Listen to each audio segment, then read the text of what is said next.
Bismillahirrahmanirrahim. Assalamualaikum warahmatullahi wabarakatuh. Salam sejahtera dan salam satu.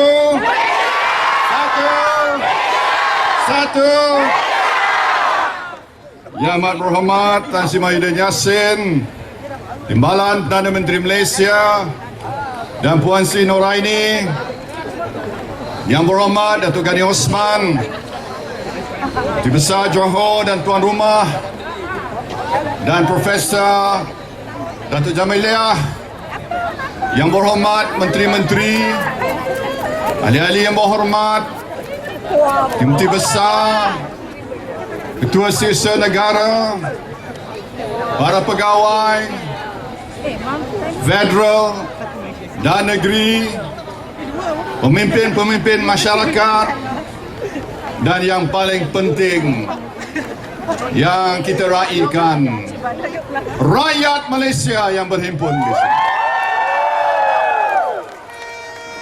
Alhamdulillah,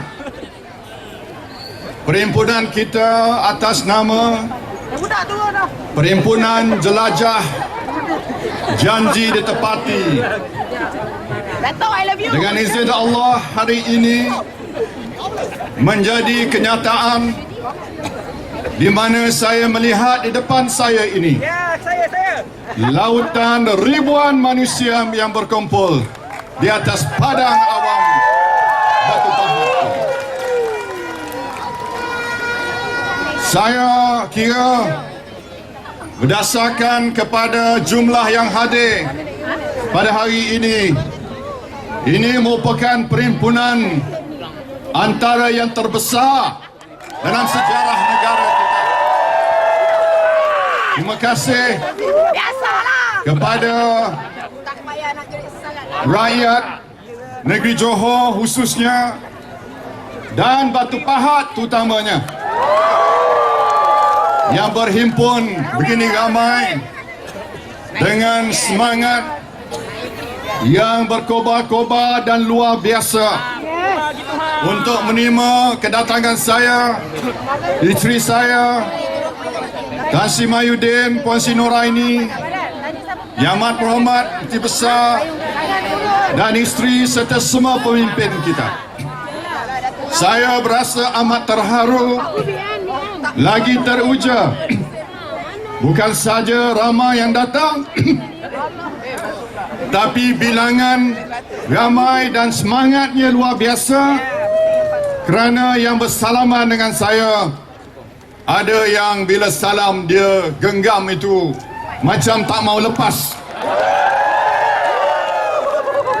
dan ada yang genggam itu enjutnya pun lebih sikit. Saya punya tangan pun rasa sakit, tapi tak apa. Bertambah sakit tak apa, asalkan bertambah undi saya. Tak apa, insyaAllah. Tuan-tuan dan puan-puan sekalian, seperti mana Yang Amat Berhormat Datuk Ghani sebut tadi, ada banyak sebab mengapa kita pilih Batu Pahat ini sebagai tapak pelancarannya. Antaranya kerana perjuangan kita demi rakyat, untuk rakyat, kerana rakyat, bermula di negeri Johor dan di Batu Pahat ini. Maka perjuangan kita yang telah berjaya merubah negara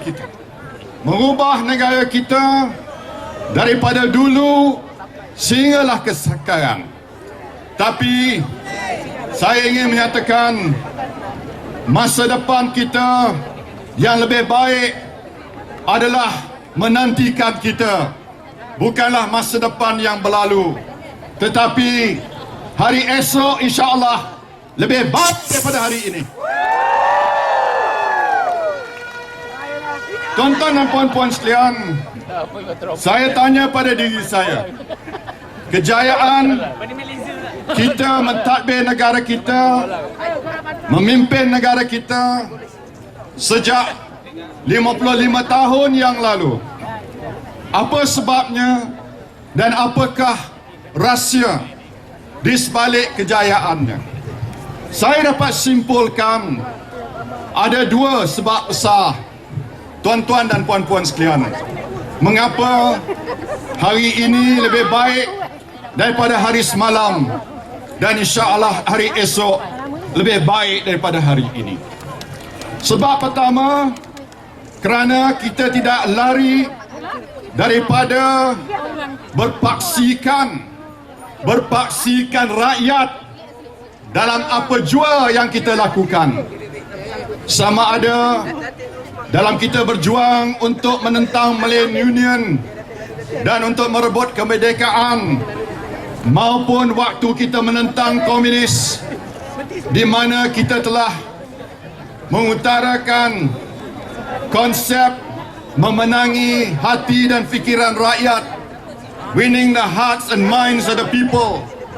Sama ada waktu kita melaksanakan dasar ekonomi baru, dasar pembangunan nasional, semuanya kita tetap berpaksikan rakyat, dan hari ini rakyat didahulukan merupakan falsafah dan gagasan yang kita akan terus perjuangkan, insya-Allah, berkat daripada kepercayaan dan sokongan daripada tuan-tuan dan puan-puan. Setelah kita membuat segala-galanya berdasarkan pada kehendak rakyat, maka satu lagi rahsia sebalik kejayaannya ialah kerana kita telah dapat melaksanakan, kita telah dapat deliver apa yang kita telah janjikan pada rakyat. Sebab itulah tema perhimpunan kita, janji ditepati, dan janji itu telah pun kita tunaikan. Apabila janji itu telah ditunaikan, tuan-tuan dan puan-puan, kita dapat mewujudkan satu prasyarat yang penting dalam demokrasi berparlimen, iaitu semuanya itu adalah bertonggakkan kepada kepercayaan dan keyakinan rakyat. The trust and confidence of the people. Ini merupakan satu amanah yang kita letakkan di atas jembala kita. Kita tidak lupa bahawa ini amanah rakyat, dan sebab itulah bila janji telah ditepati, rakyat semakin yakin pada Barisan Nasional.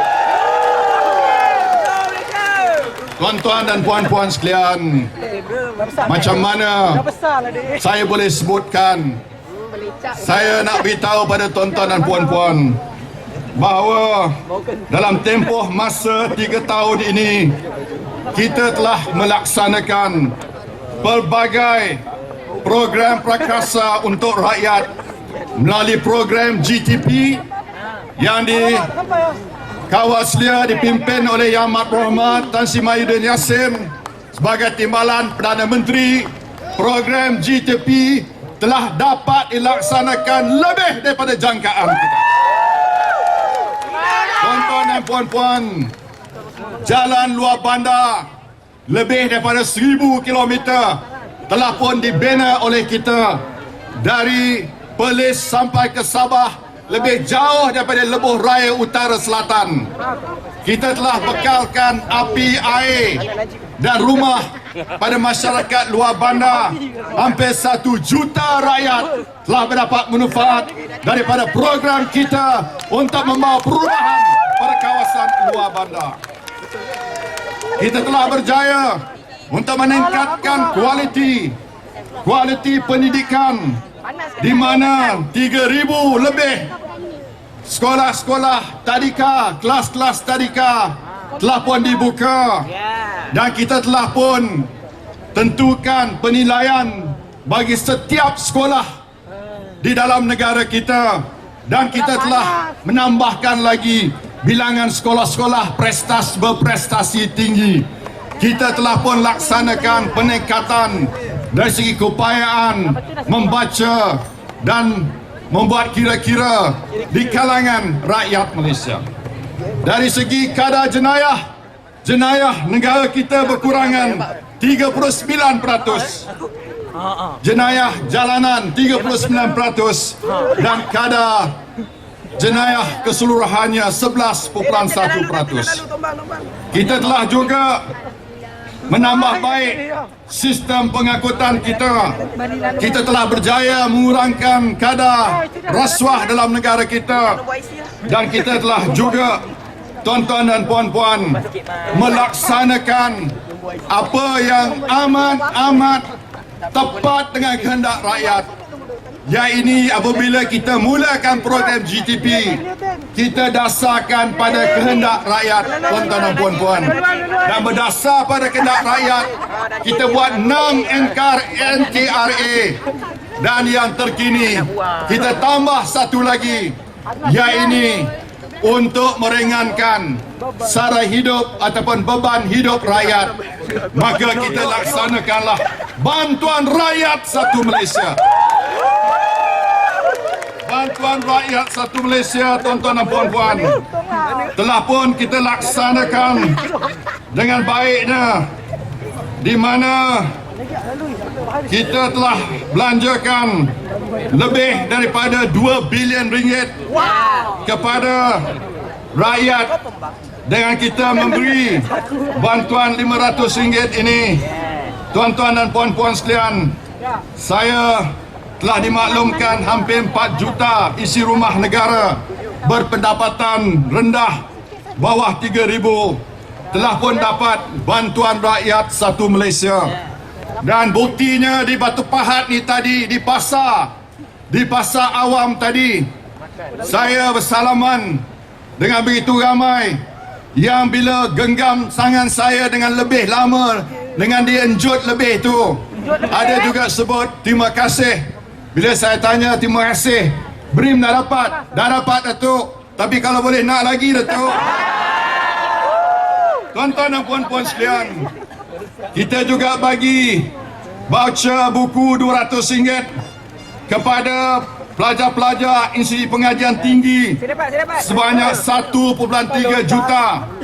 Kita bagi juga RM100 pada setiap pelajar sekolah rendah dan menengah.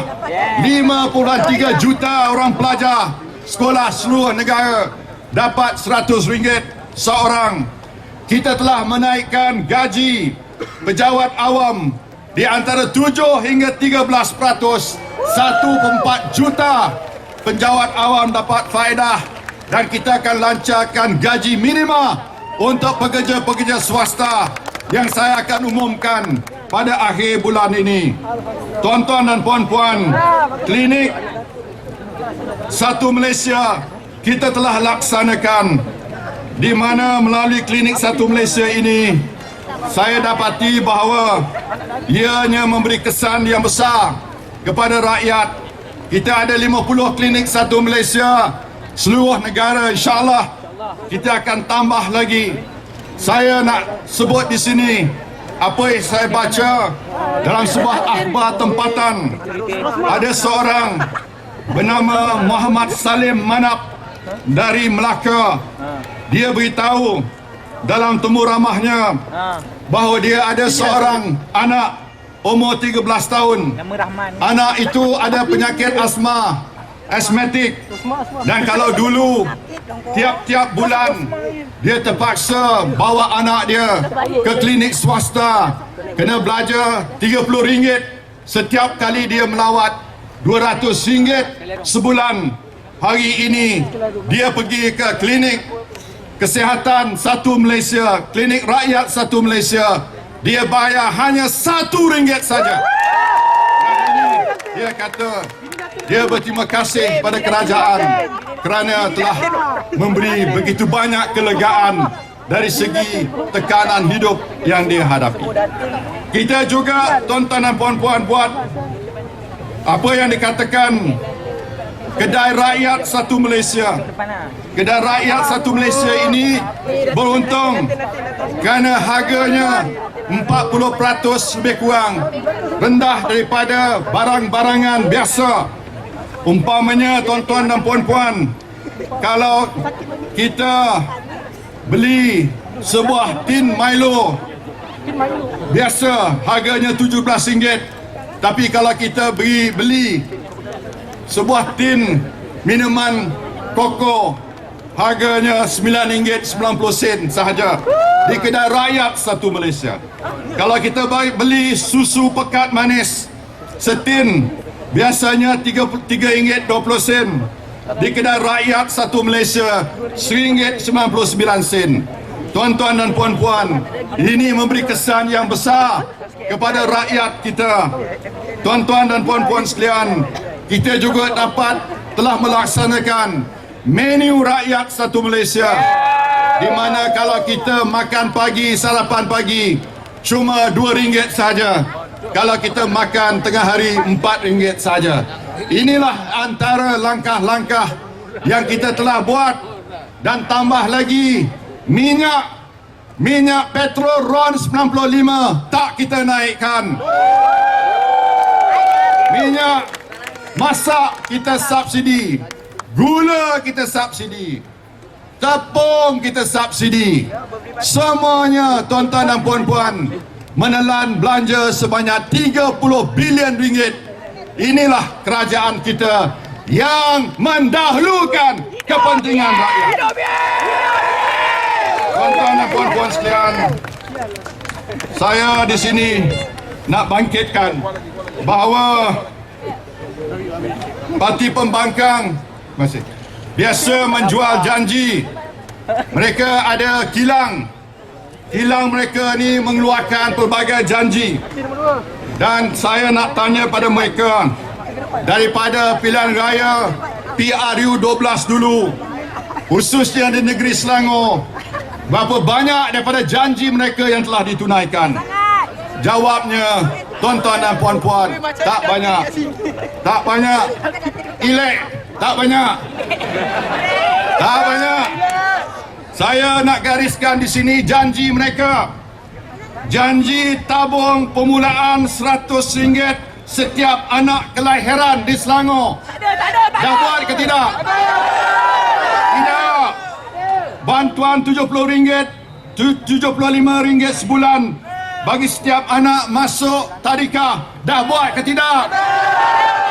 Bantuan RM50 sebulan seorang bagi pendidikan prasekolah. Dah buat ke tidak? Allowance khas suri rumah yang memiliki untuk menjaga sepenuh masa anak-anak. Dah buat ke tidak? Menyediakan premis perniagaan yang cukup. Dah buat ke tidak? Memberi galakan pada belia dan wanita berniaga, hanya perlu bayar air elektrik. Dah buat ke tidak? Bukan saja tak buat, tapi kadar sewa tak dinaikkan 100%. Tuan-tuan dan puan-puan sekalian, kerajaan Selangor nak naikkan, di bawah pembangkang nak naikkan kadar sewa di Shah Alam, kompleks di Shah Alam 100%. Mereka tanya pada saya, Datuk, bila saya jumpa peniaga, dia kata, Datuk boleh ambil alih tak kompleks ni? Saya jawab, nak ambil alih susah, nak undi kerajaan negeri.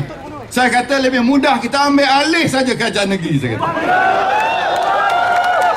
Tuan-tuan dan puan-puan sekalian, allowance ibu tunggal RM600 dah pergi ke tidak?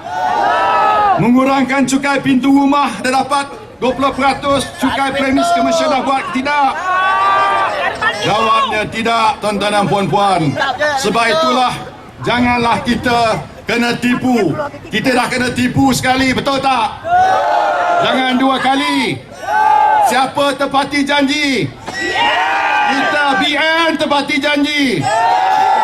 Dan insya-Allah, tuan-tuan dan puan-puan, kita akan teruskan perkara ini. Jangan kita ditelan dengan janji-janji yang menyedapkan. Ini ada janji baru pula.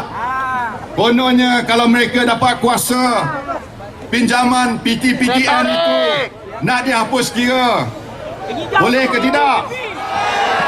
Tuan-tuan dan puan-puan, saya nak beritahu, kalaulah PTPTN tu nak dihapuskan, menelan kos sebanyak RM43 bilion.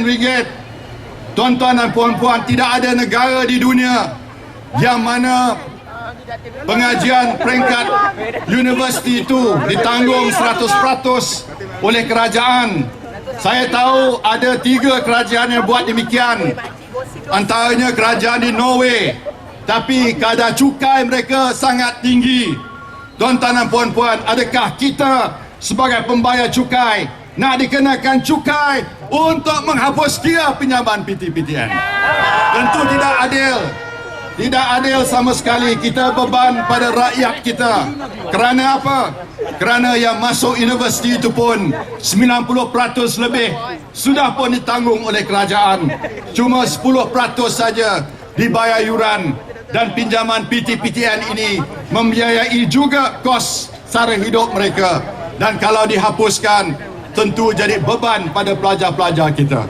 Jadi tuan-tuan dan puan-puan sekalian, saya boleh ulas lebih panjang lagi, tapi saya tak perlu, kerana saya tahu tuan-tuan dan puan-puan ini cukup semangat, cukup taat, tak berganjak seinci pun, walaupun dalam panas terik, di bawah matahari panas, tak bergerak sama sekali.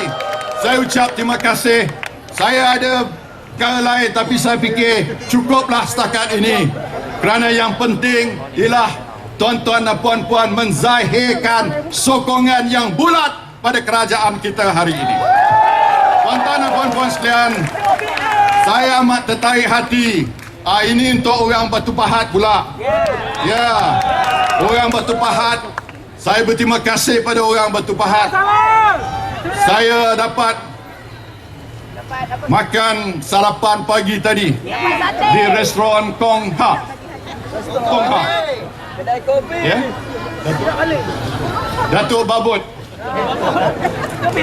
Babut punya kedai makan yang sedap itu, yang istimewa, yang tukang jual makanannya orang Melayu, yang pelanggannya ramai. Ini buktikan semangat satu Malaysia sudah hidup kuat di kalangan masyarakat kita di sini, di Batu Pahat. Lepas tu saya dibawa lawatan ke pasar lama, dan saya nak beritahu tuan-tuan dan puan-puan, kerajaan meluluskan peruntukan sebanyak 6 juta buat pasar baru untuk Batu Pahat, dan 3 juta untuk pasar Borong yang baru, 9 juta.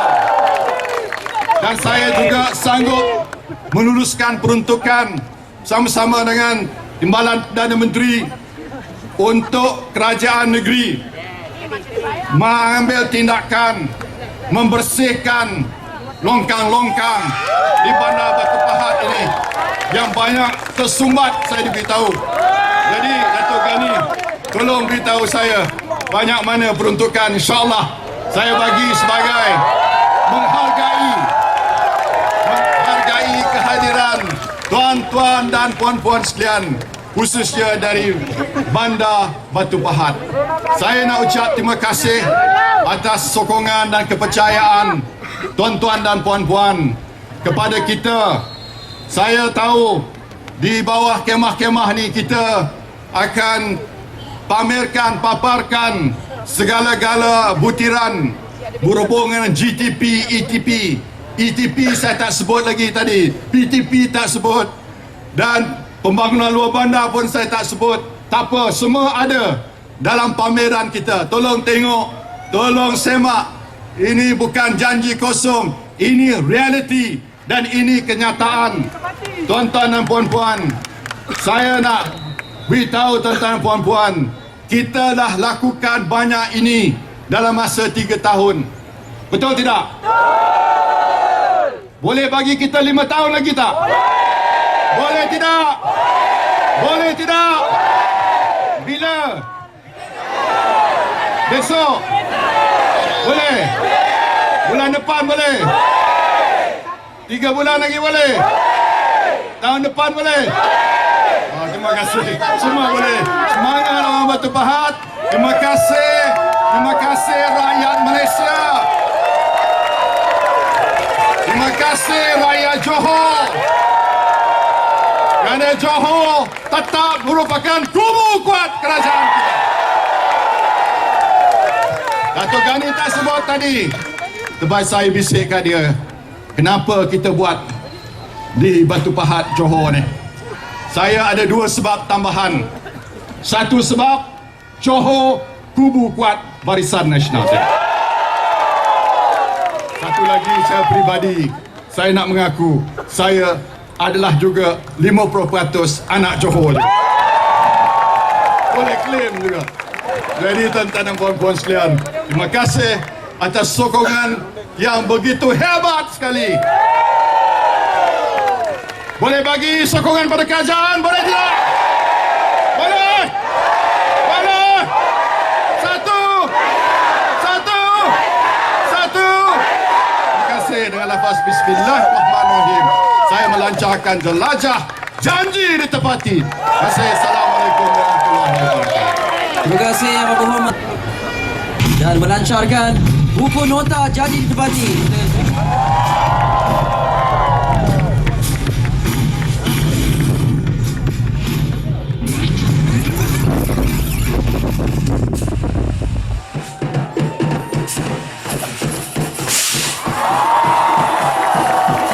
Ini dia para hadirin sekalian, buku nota janji ditepati yang terisi di dalamnya segala janji-janji yang telah diberikan kepada rakyat telah pun dikotakan dan akan diakhirkan kepada anda semua oleh Perdana Menteri Datuk Seri Najib Razak dan juga Timbalan Perdana Menteri Tan Sri Muhyiddin bersama-sama dengan Menteri Kabinet. Kita persilakan Datuk Seri dan juga Tan Sri untuk bersama-sama dengan rakyat mengedarkan risalah buku nota janji tepati ini. Dipersilakan.